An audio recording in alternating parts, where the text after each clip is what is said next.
Austin, we finally did it. We've officially launched the first ever multi-asset investment opportunity in partnership with Republic and the Cashmere Fund that includes SpaceX, Perplexity, and XAI, all wrapped up into one investment. After months and months of work behind the scenes, we've finally been able to get this opportunity across the finish line. So Austin, I'm so stoked.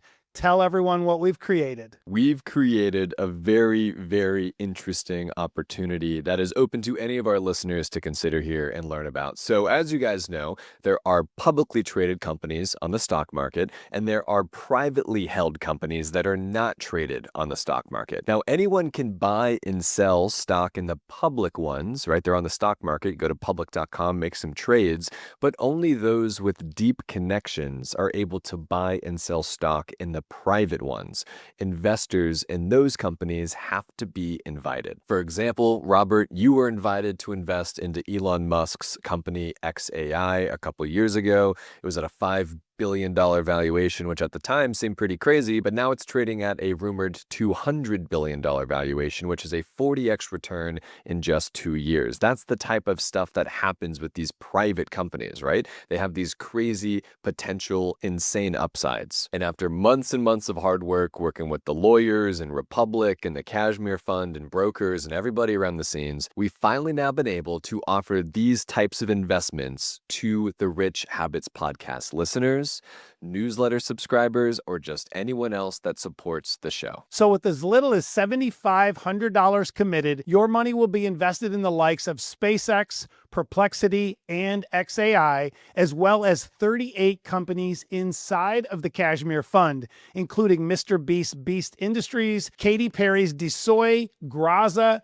Acorns, and many more. This has been something we've been working on behind the scenes now since August, and we're thrilled to be able to unlock an asset class of pre-seed to pre-IPO privately held companies to the world. So if you want to invest alongside Robert and myself in this opportunity to have SpaceX, Perplexity, XAI, MrBeast, Graza, Acorns, Katy Perry's, like exposure to all of these privately held companies with your $7,500, which is how much I'm investing, Robert's investing, right? Diversification is the name of the game. Click the link in the show notes below. Go to Republic, REPUBLIC.com, Republic, not to be confused with just public, but republic.com. You'll probably see it popped up there. You'll see our faces on the website, but anyone that's accredited is invited to invest in this. We are so excited to unlock this asset class, Robert, and yeah, it's going to be great. So let's keep it there. We'll come back, remind you guys about it in every episode going forward. We have $10 million of allocation, so we're not too sure how long that's going to last. We've already filled up many percentage points of that in just the last couple of hours since launching this on Wednesday, October 22nd. You're watching this now on Monday. I'd imagine a lot of that has been filled up by now. So if you want to join us, you're invited. Click the link in the show notes below. So Robert, let's now jump into this episode and what we're talking about. So give us the breakdown. What is this episode all about? The top 5 financial accounts you need to set up before 2026. 2026 is just around the corner, and if you haven't set up the right financial accounts by then, you could be leaving thousands of dollars on the table next year. And here's what most people don't realize. We're sitting at a major inflection point. The 2017 Tax and Jobs Act is going to sunset. Retirement contribution rules are changing under the Secure Act 2.0.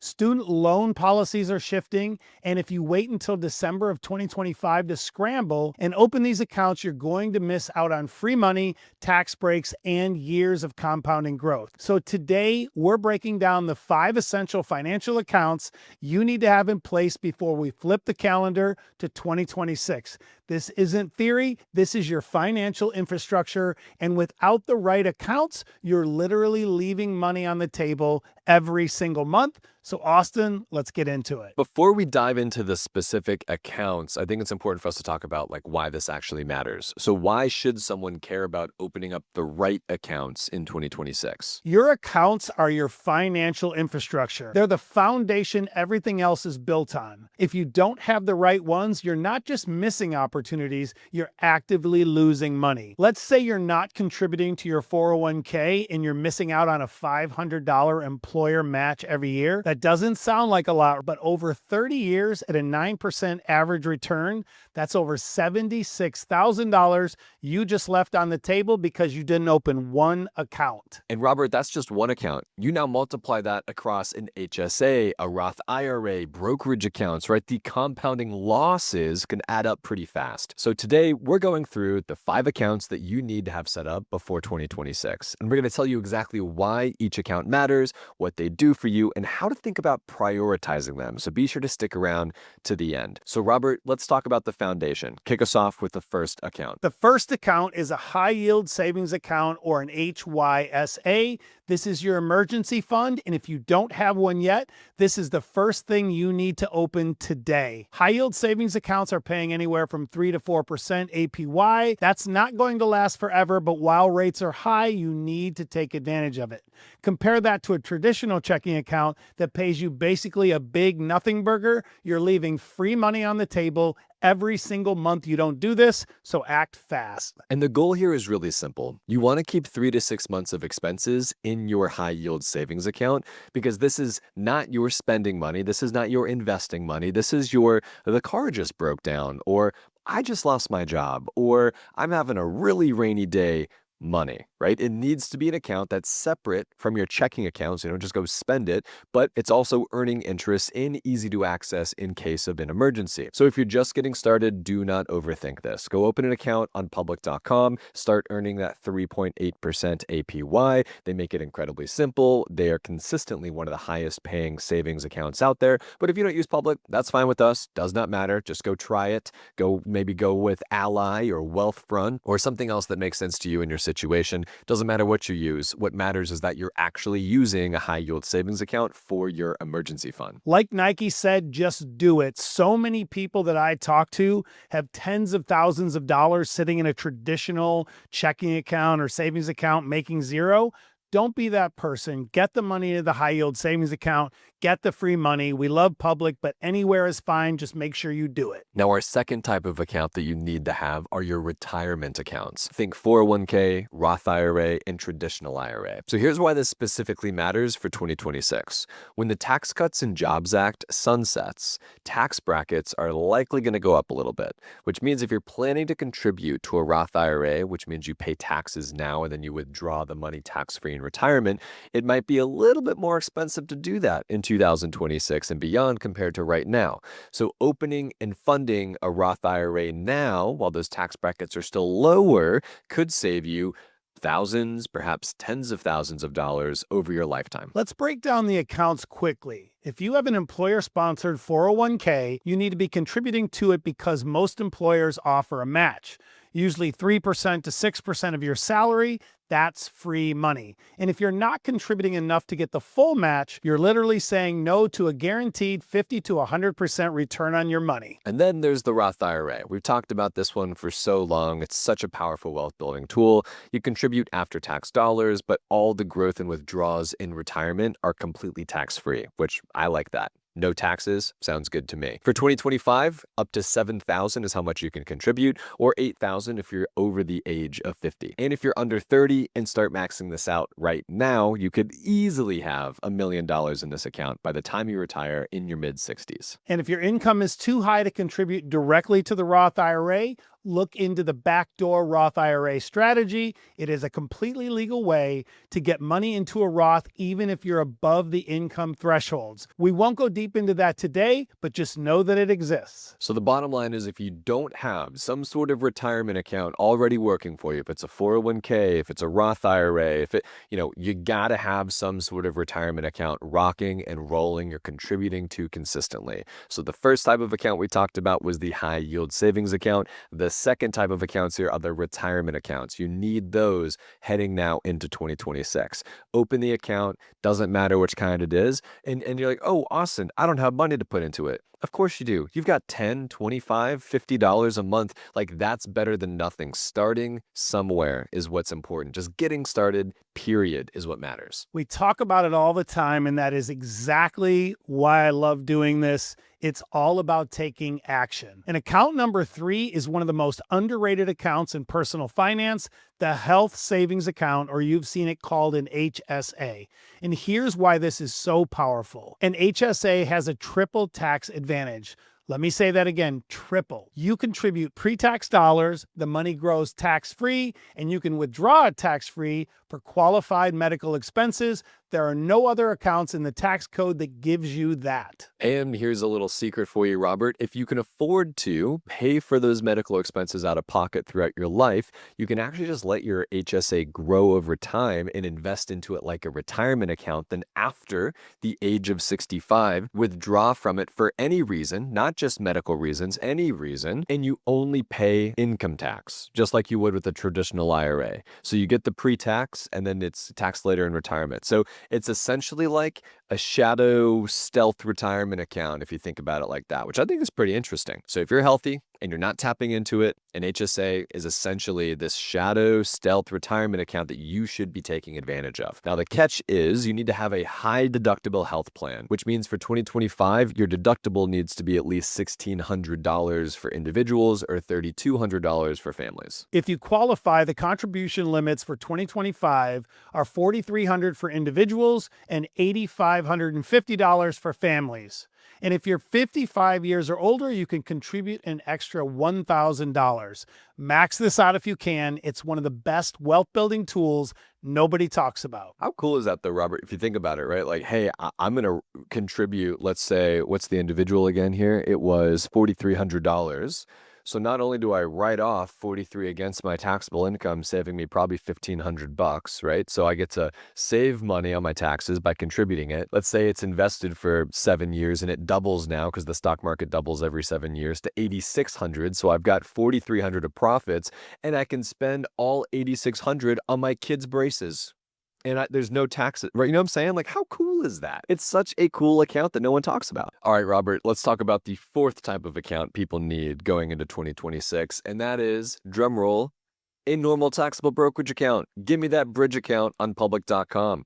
This is your after-tax investing account, and it's absolutely essential if you have financial goals that you want to achieve before 59 and a half years old, right? Because retirement accounts are great. We love a good 401k and a good, traditional or Roth IRA, whatever you might have, a 403b or something like that, but they lock your money up until you're almost 60 years old. You want to buy a house, you want to start a business, you want to take a sabbatical maybe, or maybe even retire early like what I want to do. You need money that you can access without the penalties. That is what a bridge account or this brokerage account is for. Yeah, you can invest in stocks, ETFs, index funds, whatever you want.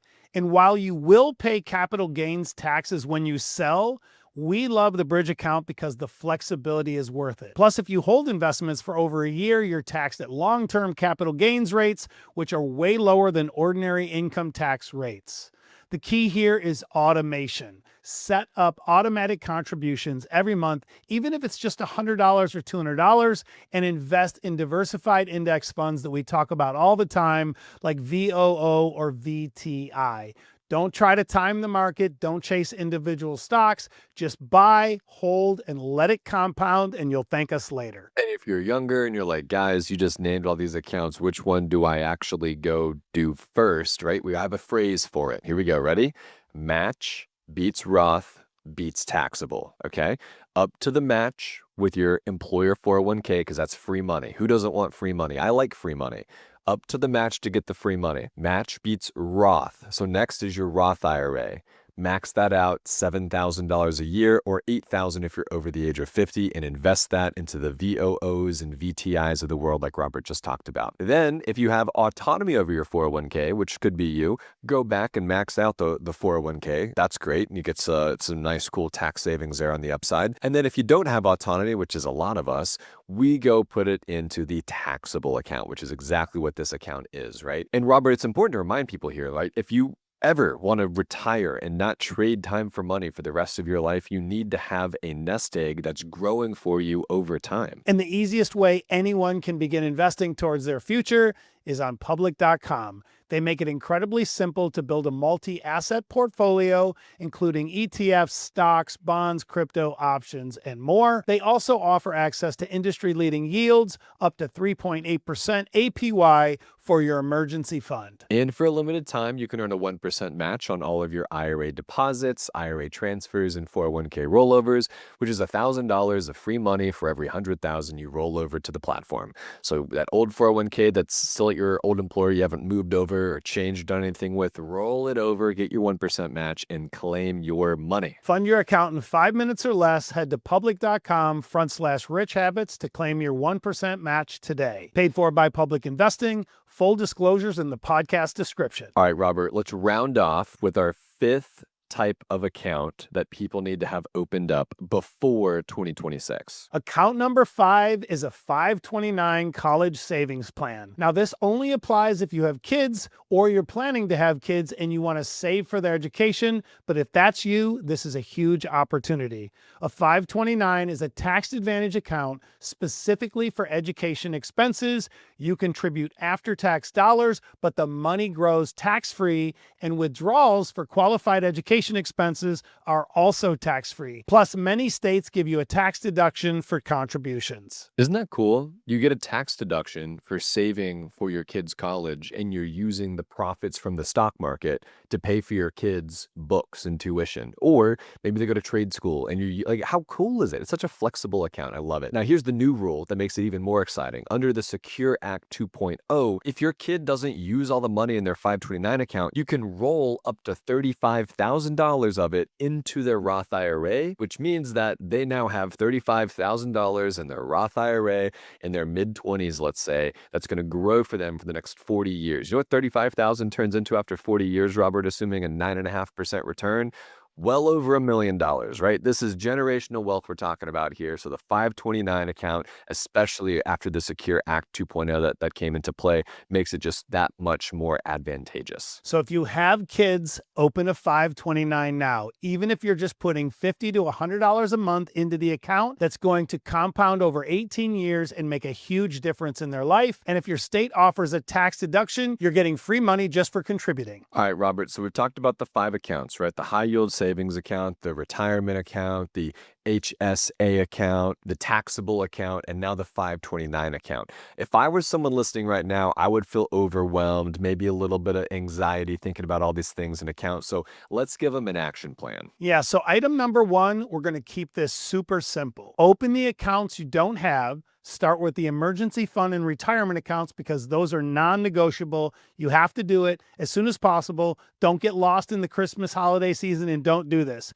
Step number 2, automate those contributions. Set up an automatic transfer from your checking account to your savings, retirement, HSA, and brokerage accounts. Pay yourself first. And step number 3, review your accounts annually. This is so important. At least once a year, look at your contribution limits, check if you're maximizing employer matches, and adjust as needed. So if you're feeling overwhelmed, just listen, take a deep breath. Don't do all 5 of these at once. How about you start with 1 or 2? Go open up the high yield savings account this week on Public, maybe a Roth IRA the next week, also on Public. But building the habit of like, hey, what's my money doing for me? Am I paying myself first? I love that you talked about that, Robert. Let's dig into that for a second, because we hear, hey, you got paid from your employer. Cool. My money's going to go to rent. My money is going to go to this thing I want to do with my friends. I'm going to the bar. I'm buying the shoes.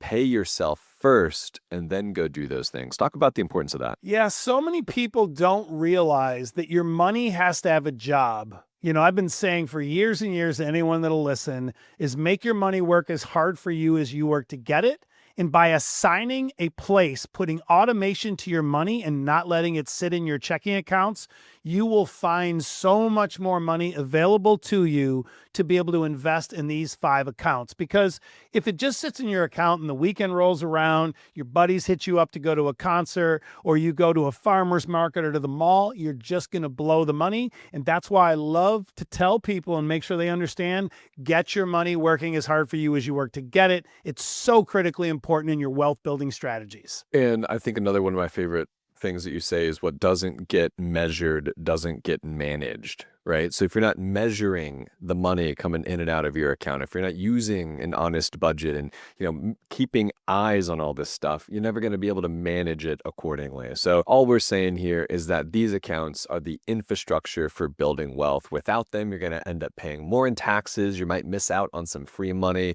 or you could lose years of compounding growth. So get them set up before 2026 so you're not scrambling or paying more than you should. And, we've heard this phrase a lot, but I'm going to say it again here, Robert. The best time to open up an account and start investing was 10 years ago.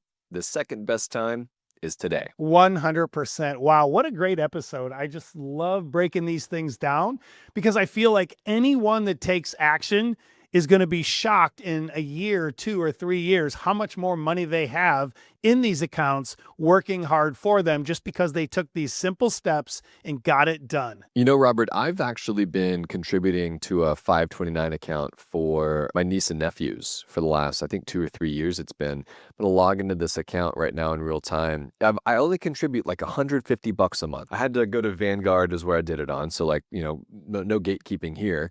I went to Vanguard's website, and what I ended up doing was they had a minimum deposit of like $3,000. So I had $3,000, made the deposit, and then it was like $150 a month. It's invested in the S&P, and it's invested in some growth stuff, right? So essentially the VOO and VUG ETFs is kind of how it's broken out here. 80-20 split between VOO and VUG there. It's got $11,000 in it here, Robert. And this has been just 3 years. So to your point, you kind of put this stuff on autopilot. Oh yeah, $100, $150, whatever. Yep, that's what I do every month now. Every month, it's all good. It's gone. It's in the budget. I'm not worried about it. Automation, right? Come back 3 years later to 11 grand. So that's the type of stuff we're talking about. In the moment, it doesn't feel like any traction's being made, but then you look at the accounts, if it's an HSA, if it's a brokerage, if it's a Roth, if it's a 401k, a 529, whatever it might be, you come back 2, 3, 4, 5, 6 years later, and you're like, whoa, I've been making some real progress on this. Yeah, so many people, we see it every day in our world on Instagram and TikTok and even X, where all of these people shout to the mountaintops that saving money, $10, $20 here a week and investing doesn't make a difference. And they just need to make more money. And I just think it's ridiculous because the math doesn't add up. We did an episode recently where we talked about $1 in your early 20s turns into $70 in retirement. So anyone listening out there that doesn't think compounding is this magical kingdom, you just have to understand the power of it. So don't listen to the fake gurus telling you that this $50 or $100 a month can't make a difference, because what Austin just illustrated is proof the money will start to really pile up, even if you're only starting out small. Now, Robert, we got a ton of cool questions coming at you from our Instagram DMs, our richhabitspodcast@gmail.com. We love answering the questions, but before we jump into the Q&A section of the episode, got to give a shout out to Neos Investments. Neos offers ETFs that seek high levels of monthly income with a keen focus on tax efficiency while providing core portfolio exposure across equities, fixed income, real estate, cryptocurrency, and cash alternatives like T-bills. Their ETFs may be especially interesting for investors looking to generate some tax-efficient monthly income inside of their investment portfolios. Their funds may serve as a compelling, income-focused alternative or even complement to many of the investments already in your portfolio. So if you're looking to add passive income-focused ETFs to your portfolio, consider learning more about Neos ETFs at neosfunds.com. And as with all investments, investors should carefully consider their investment objectives, risks, charges, and expenses of Neos exchange-traded funds before investing. To obtain a prospectus containing this and other important information, please visit neosfunds.com. And please read the prospectus carefully before you invest. An investment in Neos ETFs involves risk, including possible loss of principal. There's no guarantee the Neos ETFs will make monthly distributions, and the amounts may fluctuate from month to month. Cryptocurrency is relatively new, and the market has its own specific risks. Neos ETFs are distributed by Foreside Fund Services, LLC. Love us some disclosures there, Robert. All right, let's jump into our first question coming from Christina. Christina says, "Hi guys, my name's Christina, and I love the Q&A portions of your episodes. They allow for learning from others, and you two give the best advice. Big fan of the show. So here's my question. Is there a general rule of thumb for when to refinance a home? Do you recommend a certain percentage of interest rate reduction before doing it? Our household income has reduced recently due to a sale job compensation plan change. We have a second child on the way, and daycare is outrageously expensive. We have a 6.7% interest rate on a 30-year fixed mortgage with a monthly payment of $4,100. We could really use the extra cash flow from refinancing, hopefully in late 2026. So my question is, how do we know when the right time is to refinance our mortgage? Robert, you are a real estate guru. Walk us through your thoughts as to when it makes sense, or a general framework you use to determine when is it worth it or not to refinance a home mortgage. Yeah, this is a great question, and many people struggle with understanding the totality of the math here. And in this instance, Christina and anyone else that's considering, just look at it that if you can get 75 basis points to 1%, you're doing great, because that probably gets you above that break-even point to where it makes sense long-term to do a refinance. So let me give you a general rule of thumb. If you were to, let's say, refinance and you were to get a 1% reduction in the rate, your closing cost, for example, would be around $5,000, and your monthly savings, depending on how much you refinance, would be around $165. So if you were to take that math, it would take you 31 months to break even, to see the savings in the future on the payment.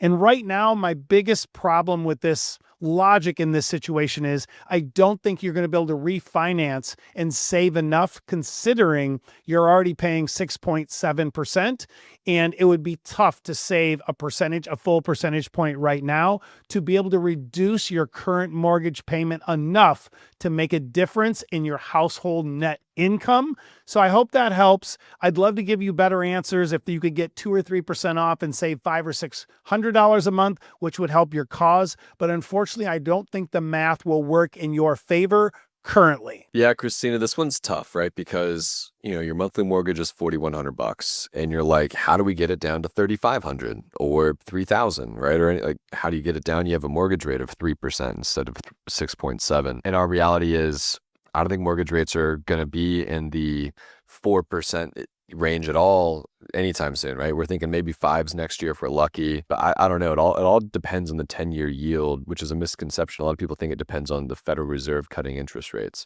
Nothing to do with that. The framework that I use is refinancing your mortgage comes with an upfront cost, a couple $1,000s, right? So your monthly payment is $4,100. My general rule of thumb is if you can recoup over the next 18 to 36 months your entire upfront cost in monthly mortgage payment savings because of a lower interest rate, then it makes sense. So that's kind of the framework I like to use. Like, when does it make sense? It makes sense when you can recoup on your cost to refinance over the next 18, 24, maybe 36 months, depending on your situation. It just seems like you guys are pinched for cash, and unfortunately that means either one, a career change, maybe you're really good at sales, like go do sales for someone else that has a better compensation plan, or it seems like if you're making great money and the compensation plan change is actually affecting you pretty badly, maybe there's a world where you can do what you're doing for a competitor, right? Maybe they have a better compensation plan than. So there's a lot of different ways to think about this, but just know, Christina, we're rooting for you, and we hope that our sort of framework around the mortgage refinancing helps your situation. So our next question comes from Lex on Instagram. Lex says, "Hi, Austin and Robert. We'd love your take on our situation as we try to make smart long-term decisions for our family. We're both 49. We met later in life and had a child in our mid-40s who is now 4 years old. My husband earns $200,000 a year in a stable corporate role with good benefits, taking home $8,400 a month. I've built a strong career in communications and consulting, but after a layoff in 2023 and a consulting slowdown in 2025, I've had no income since May. We bought our home in 2023, unfortunately, right before my layoff, and the home's value is $1.3 million. We owe $1 million on it. It's a 3.4% mortgage with an 8% HELOC, which means the mortgage mortgage and the HELOC payment together is $6,600 a month. We have roughly $300,000 of equity in the home. We have a $600 a month car loan, $800 a month student loans, $800 a month credit card, and other living expenses of just under $2,000 a month. We've already burnt through our emergency fund, and we're now selling stocks out of a $30,000 brokerage account to make ends meet. Our combined 401ks are worth around $650,000. We love our current community and our daughter's school, but the cost of living is steep. We're open to renting or even relocating, but we value stability for our daughter. I've been applying and networking constantly while balancing childcare. It's the first real dry spell I've faced. I've worked since I was 14, and it's hard not to contribute financially. I've explored everything from becoming a Pilates instructor to acquiring a small business to launching an app, and right now I feel like I'm just spinning my wheels. We'd love your perspective on whether to hold onto our home and ride out this period or sell it and reset in a lower cost area. We also want to know, how do we protect our long-term wealth while covering short-term needs and any short-term financial moves that you think that we should prioritize. We both have worked really hard to build a life that we love, but we feel stuck between playing defense and taking bold action. Lex, I am so glad that you reached out to us because I've got the solution. Here's the solution. And we read this actually ahead of time, and I was like, okay, this will be fun to think through. But then it didn't hit me till after I read it the second time here live. Your husband earns $200,000 a year in his stable corporate role, but he's only taking home $8,400 a month. That means he's taking home $100,000 of his $200,000 salary. Where's the other $100,000 a year going? Because at a effective tax rate of 20%, you're still talking about $60,000 a year, $5,000 a month of after-tax dollars that is going somewhere. Where is it going? Is he contributing to his 401k? Is he doing, different types? You mentioned good benefits. I don't know what's going on behind the scenes here, but you need to pause all of that, and you need to make sure that that $5,000 a month is coming home to you guys. You don't need to be putting in a 401k. You don't need to be putting it into a life insurance policy through your work. You don't need to be doing any of that stuff. You need to make sure that that $5,000 a month extra is coming home to you. Now we're talking about $13,400 a month. That changes your life. The second thing I want to talk about is I empathize of having a dry spell and not being able to do anything since 2023. Time to get a job though. Time to go wait tables. Time to go throw boxes at Walmart for $18 an hour. Time to go scoop at Chipotle. Time to go get a job. I'm trying to be nice, but I'm also not, because you've been kind of it's been 2 years. Let's just go get a job. I understand that you might want to, go make the $120K that you were making before as the corporate person. I was the president of the company. I hear you. Hopefully that comes around in your future, but we're in crisis mode. And crisis mode doesn't mean I've got the flexibility to save out for that one cool dream job at the dream location that I want to work at. It means, sure, I'm applying to those things, but I'm also now doing DoorDash every single day, or I'm also working at, Walmart for 6 hours and doing part-time here at Publix or whatever it might be to make that $12, $15, $18 an hour that's going to help us get across the finish line. Because again, you guys are in crisis mode. You've spent through the emergency fund. You're cashing out the investments. You're doing everything, and you're saying, hey, we won't even sell the house. We can't do this anymore. One, I think there's about $60,000 a year that could be headed toward your husband if you play your cards right. And there's another probably $30,000 a year, maybe more, that you could contribute. So now we're talking about a $90,000 a year difference. $90,000 more a year hits your bank account. You're not in this situation anymore. That's a great breakdown, and I'm going to add a little more pain to it. Your situation is pretty traditional. You guys have a $1.3 million home, and I think you're living beyond your means. To me, it just feels like a very typical housebroke situation. Even if you were making money, I would need to see you make over 100,000 to add to the 200,000 to make this make sense. Because if you think about it right now, your monthly payment and HELOC is $6,600 a month, but your husband's only bringing home $8,400 a month. There's no world that makes sense. So I would consider selling the home, getting what you can out of it. I don't know what neighborhood it's in or what city it's in and what the capital appreciation is year over year, but the housing market is suppressed right now and could stay that way for quite some time. So I would look at selling the home, becoming a renter for a couple of years till you guys get back on track and do exactly what Austin stated. You have to go get income. I know you're taking care of the kids. That's very admirable. But what about a consulting job online? What if you consider something that's much less pay, but you could do from home while you're still taking care of the children? That is another option as well. But right now you have to seriously consider downsizing your expenses or getting additional income, because you can't keep going at this pace, because you're going to start draining your retirement accounts and you will no longer be able to preserve that wealth that you guys have worked so hard to build. So I hope this helps. Don't look at renting or getting a lesser job as a bad thing. Who cares about what people think? You have to care about your family and care about your future, especially at your age right now, because you guys are at a great inflection point to where if you don't get back on track, you're going to slowly drain these savings in your retirement accounts, and you don't want to be in that situation. Yeah, I'm leaning towards selling the home too, right? Because at $6,600 a month, even if you did get this extra $5,000 a month from your husband because he's not withholding 50% of his salary, now we're talking about, let's call it $13,500, and then maybe you're putting another $2,000 or $3,000 on top of that, so $15,000 a month after taxes. And that would mean 45% of it's going to your mortgage payment. Like, you could afford it, but man, it's expensive. So instead of 66, like what is there a world where y'all could have an apartment that's 28 or 31? That's kind of where my head goes. So not only will you be making more money because your husband is no longer withholding so much at work, but you're now opening up an extra couple $1,000s from your rent payment versus your current sort of mortgage HELOC thing going on right now. And I understand you value the stability. She's 4. Not trying to say that's here nor there. I don't remember what happened when I was 4. That's just my reality. Here's what I'm saying. I'd much rather y'all move while she's 4 instead of when she's 11 and you are really up to your eyeballs and this cannot work. We got to go somewhere. We got to figure this out differently because we stuck around for the 5 or 6 years. We tried to make this work. We drained our accounts and now we don't have anything. And now she's got to not just leave her friends, but leave her friends when she's 11 and she's gone to, way different situation then. So I love what you guys are working on here. I love that you guys are asking questions. We're rooting for y'all, but I really think that your husband's about to unlock an extra $3,000, $4,000, $5,000 a month from his take-home pay by not contributing to these accounts or whatever the different types of, maybe he's doing the all-out health plan. Let's do the bronze, not the gold, right? Let's figure that stuff out. Now, before we grab our last question from James, Robert, we've seen the markets right now. Stocks are stretched. Valuations are pretty high right now. Handful of mega cap AI names are basically carrying the S&P. It's kind of weird. It kind of reminds me a little bit of like 1997, 1998, 1999. Exactly. Margin debt is climbing. Speculative trading is back. And markets are priced as if everything is going perfectly. AI delivers.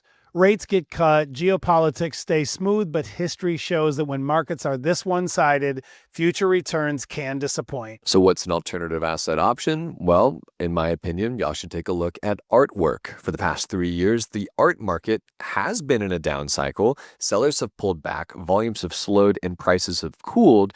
But now, estates and major collections are starting to come back to market, creating opportunities at even more attractive valuations. And here's the thing, art doesn't always move in lockstep with Wall Street. Over nearly 3 decades, post-war and contemporary art outpaced the S&P 500 with almost zero correlation. And unlike many other asset classes, supply is limited while demand is global. That's why billionaires, family offices, and increasingly everyday investors have been diversifying into artwork for decades. And one of the easiest ways to do that is through our sponsor, Masterworks. They've securitized 500 works of art and already had 23 exits with net annualized returns, including 17.6, 17.8, and 21.5%. The best part with Masterworks is you don't need millions to get started.